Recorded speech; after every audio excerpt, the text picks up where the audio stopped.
mystère dans la jungle. Cherchons des indices, s'écria Mongo en courant à l'endroit où il avait cru entendre la veille du remue-ménage. Il entendit alors des pleurs et écartant les feuilles, il reconnut la princesse Pryl. « Ne pleurez pas, lui dit-il doucement. Je retrouverai votre père. »« Oh, merci, Mongo.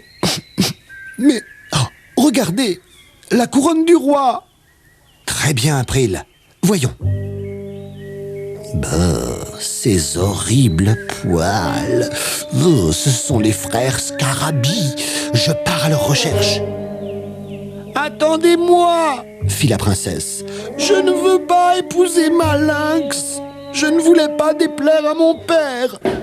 Mongo aimait Pryl depuis toujours. Et fou de joie, il l'entraîna à la recherche du roi.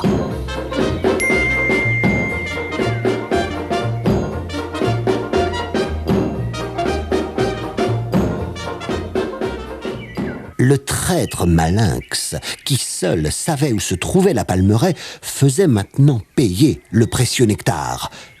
Tous les animaux savaient qu'au bout de 8 jours, sans le fameux nectar, ils attraperaient la mégalopoisie.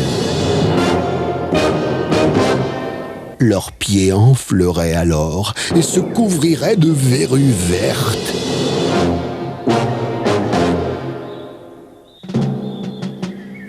À midi, Malinx découvrit que la princesse avait disparu avec Mongo. On murmurait partout qu'ils étaient partis à la recherche de Zamuza. Le 5e jour, ils n'avaient toujours rien trouvé. « Nous allons attraper la mégalopoisie !»« Chut !» s'écria Mongo. « J'entends du bruit. » Ils aperçurent alors Zamuza perché sur une plateforme au milieu des marécages. « Attendez-moi ici, Pryl. J'ai une idée. » Mongo grimpa à un palmier. « Sois prudent !» s'écria Pryl. Alors qu'il était presque en haut, le palmier s'inclina. « Pas un mot, sire !» murmura Mongo en empoignant fermement Zamuza. Brusquement, le palmier repartit dans l'autre direction et catapulta ses 2 hôtes très haut dans le ciel. Pryl poussa un cri. « Emparons-nous d'elle !» hurlèrent les scarabées alertés alors qu'elle appelait à l'aide. À ce moment-là, Mongo et Zamuza s'abattirent sur les 2 affreuses créatures, tout près de la pauvre Pryl.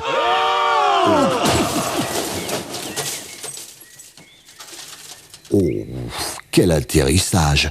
Oh, mais ils sont assommés! Grommela Mongo. Tu es sain et sauf, père, grâce à Mongo!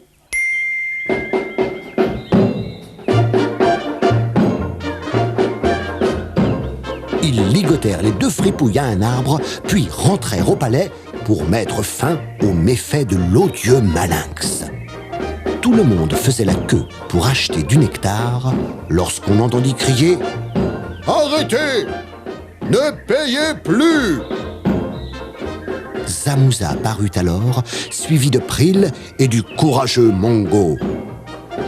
Les animaux s'écrièrent « Hurrah! Longue vie au roi! Chassons le traître! Chassons Malinx !» Le lendemain, il y eut une grande fête pour célébrer le retour du roi et le mariage de Pryl et de Mongo. Mongo fut nommé ministre du nectar et la vie calme et tranquille de la jungle reprit comme avant.